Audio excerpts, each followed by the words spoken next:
Hey guys, just checking out this properties over here. They've done amazing work over the years. Of course, everything grows back, but everybody's trying to do their job, right?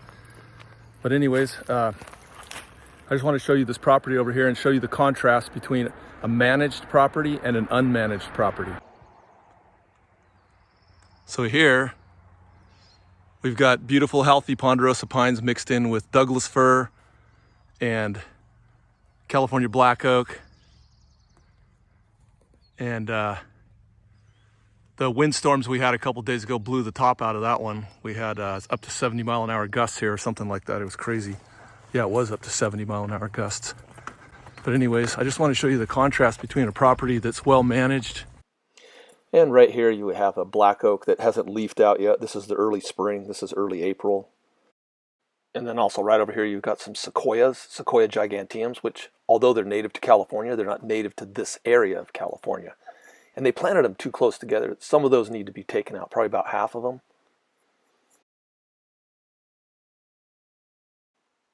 And over here on the left side you can see that the trees are much healthier where the land has been managed and the brush has been cleared out. And I used to think when I was younger that it was better to leave, at least half of the brush in there, but it's amazing how these trees have done so much better without any underbrush.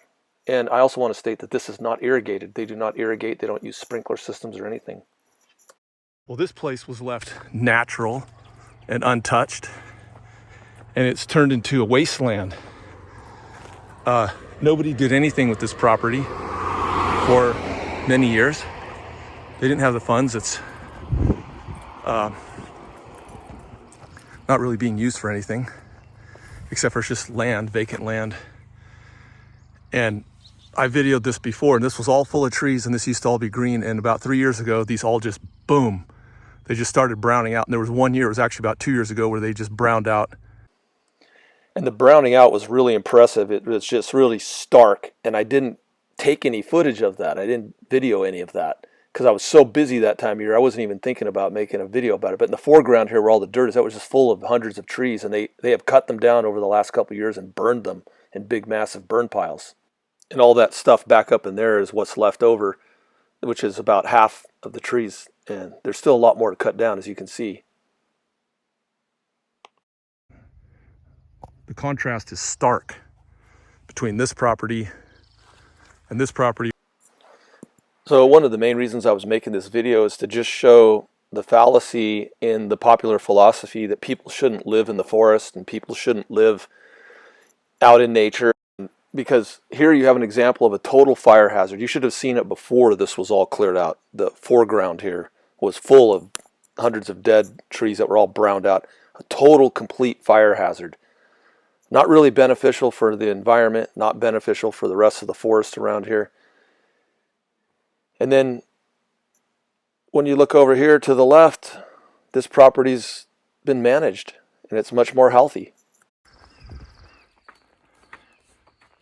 So if a person takes care of their property and clears the underbrush and the ladder fuels, it seems to me like it makes the trees healthier, because here the trees are healthier.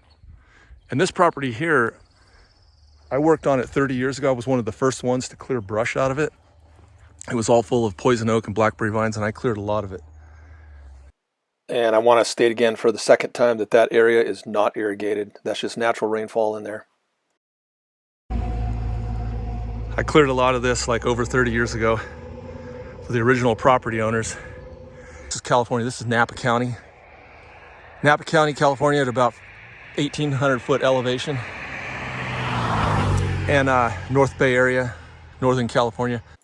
But if it were me, I would have left the best of the toyon bushes and the best of the coffee berry bushes, a few here and there.